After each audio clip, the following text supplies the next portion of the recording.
your introduction to Google Drawings, we are going to start in Google Classroom, please.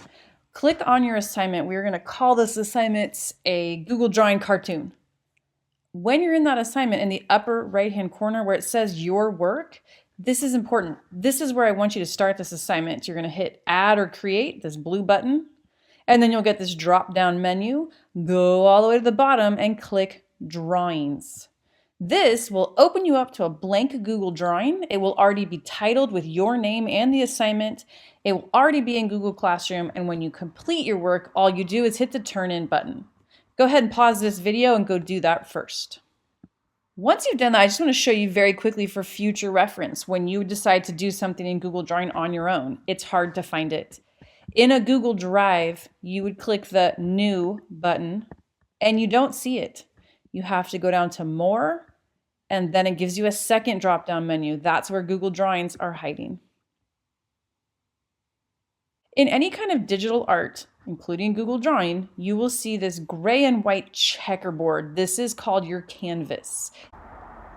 The canvas is also your workspace. Everything you do needs to stay in that frame of that checkerboard. Anything off to the right or the left is not going to show up when you download or share your drawing to somebody else. For right now, we're making a cartoon, but let's start with filling up this checkerboard so it's no longer blank. This is, again, useful for any assignment you might want to do or complete in Google Drawing. Right-click right on the canvas. Drop-down menu and click Background. Select a color. Play around with that. You can do all kinds of things with the color. You could choose a gradient if you want your colored background to have more of a blurred effect. Choose your color. Go ahead and pause the video, go do that. Next up, I want to show you the Shape tool. Up here on this little toolbar, you'll see these little shapes. When you click on these, you get some options. We're going to go ahead and create a really basic cartoon person. You create whatever cartoon person you want, but I want you to follow some basic instructions and then have some fun with it. I'm going to go ahead and start my little cartoon person with a head, and so I'll use the circle shape. Click. Uh-oh, I don't see it. What you have is a plus sign. Click and hold, drag, and you can make that head circle thing any size or shape you want. When you let go, it's going to automatically fill a shape with light blue and a thin black outline. Now we have some fun options. Up here, there's a paint bucket. This paint bucket is called Fill Color. I kind of want to make my guy look almost like Bart Simpson, so I'm going to go ahead and change that to yellow.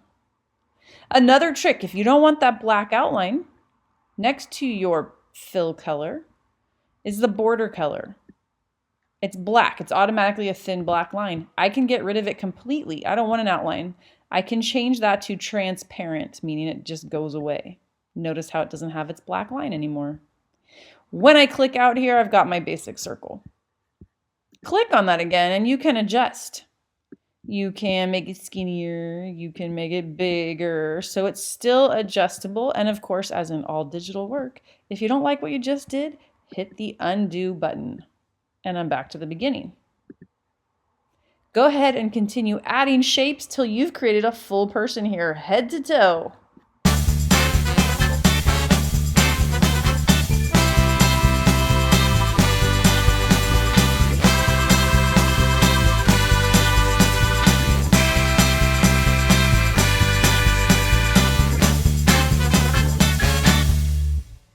I want to show you a couple quick tricks with your shapes as you're working along here.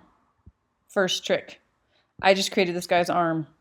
I don't want to have to create it again, I'm lazy. Click on it, you know you've selected it if it has the little blue boxes around it. Then I can just do Control Copy or Command Copy, and then back to Command Insert, however you use the tools on your computer, and it just gave me a second one. I just copied it. Then I can drag it around, put it where I want it. I kind of want his arm to angle. I'm going to grab the dot, the little dot at the top, click on it, hold, and then you can tilt. You can drag those things along and put them in exactly the place you want them to be. Next trick. It kind of looks weird right now. His arm is on top of his sleeve. How the heck did I do that? Every shape you create in Google Drawing lays down in a certain order. The order right now is the background. the head. Then I did his body. Then I added the neck. So the neck is on top of the body. You can see it right there. If I don't want that, you need to click on the shape you're having a problem with. So I don't like this arm. It's on top of the shirt sleeve right there. I want it to go behind the shirt sleeve. You are going to right click. The order button is here. I need to send it backward. It's going to go back one layer. Well, that didn't really help me to do anything because I already had a different shirt sleeve on here. Think of it like a deck of cards. So when you're not sure, just keep doing it. I'm going to go again, right click, order, send it back another layer. Oops, and this time you can see how all of a sudden his little arm is behind his sleeve. I changed the order that the little cards, if you can think of it that way, are laying on the screen.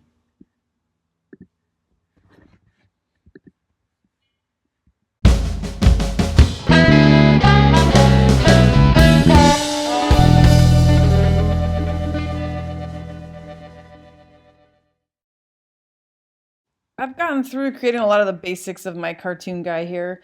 I'd like to give him feet. There is no shape, though, that really works for me in terms of the foot shape. So I'm going to make my own. Up here next to the shape tool, go over to the right. This curve tool is here. You need to click the drop down. It depends on what you've used last. So a little drop down button right there. Everyone see it? Down, I'm going to select the curve tool. And I'm just going to play for a second. Play with it before you use it. Click, drag, and you see it starts to create a curved bending line. You can go all over the place. Click and drag, click and drag. When you get back to where you started or real close, notice it sort of connects itself. Whoop. Click. And it's assumed you've completed your shape and that's the shape you want.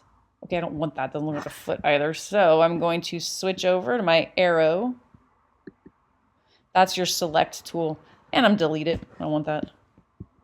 Back to my curve. I want the curve tool again. I'm going to make something that looks like a shoe. You know, I'm not getting real fancy here, but give him a little, whoops. I clicked too soon and it turned into a line. Don't like that. I'm going to select tool. Delete it. Try again.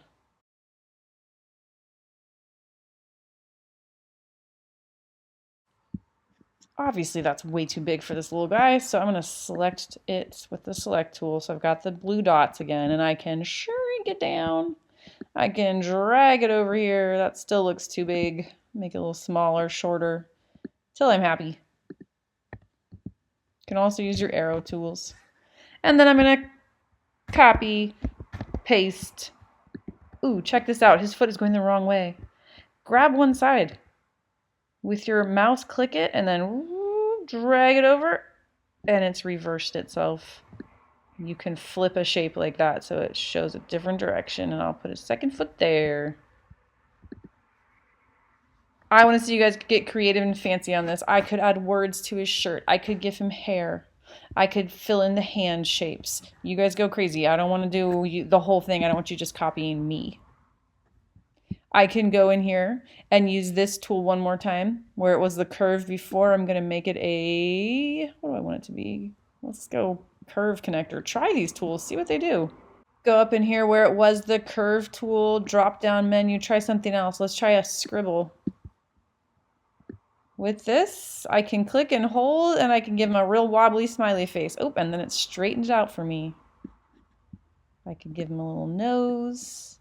I can draw some spiky hair.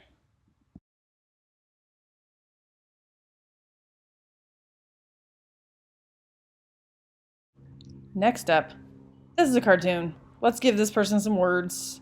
I'm going to go back up to my shape tool. There's something called a call out. These are to add any thoughts, speech bubbles, a banner over his head, something exploding, whatever you want to do.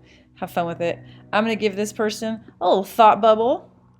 Click, drag, and you can distort that thought bubble any way you want. I don't like a blue thought bubble, thank you very much. I prefer that to be white, traditional. And the border's there, I kind of like the border, but I'm going to make it thicker. Over here where I was about to change the border color, slide over one. You can change how thick that line is. I'm going to make it 4px. I don't even know what px means, but there you go. Made that line thicker. Inside this, we could add a text box. So again, up here, there's a button for text box. So we can add words inside our thought bubble. So I'm going to go like this. I love being a bullpup. Or, you know, whatever amazing thing you feel like saying. I want you guys to actually go ahead and change this background. Let's give this cartoon a scene. Go to Insert, Image, search the web. Google has all kinds of things you can search for the web. You need to give this person a scene. Let's try a forest path. Ooh, that'll work. I'm going to put this guy on a forest path. So I'm going to click on this one, check mark, insert. I'm going to make this really big. It's going to become the background.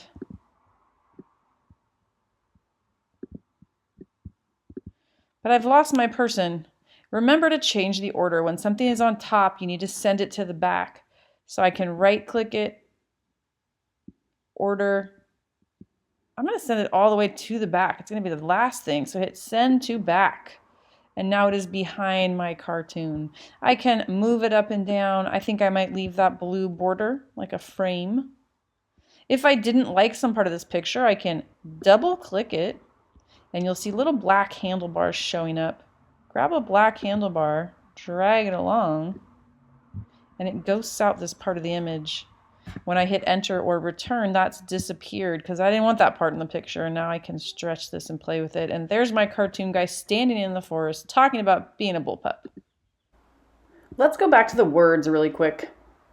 You can select your text box like you would anytime and change the size of your font. You can change the style of your lettering. So mess around with that. And there's one other way that you can add words into Google Drawing that gives you other options. Up here, we're going to hit Insert, Word Art, not a text box, Word Art. It's going to give you a blank box like this to write whatever. I want you to give your cartoon a title. Bullpup Fun, yay. Hit enter. It always comes out again in this light blue font. Now you can change the style. You can change the color. You can make the outline blank, or you could leave the outline and make it thicker. And then here's the fun part. You can change the size of this, the shape of it, just by dragging this box around. Notice how it's transparent. My picture is showing behind the words. So have fun with a title for your cartoon and where you think you want to stick it, how you want to stretch it. Get creative. This little thing, this word art, is also like any other thing you've put into your Google Drawing. You can right click it, and again you can change the order anytime you want. I could say I want this to be back behind him, I don't know. So you can play around with that as well.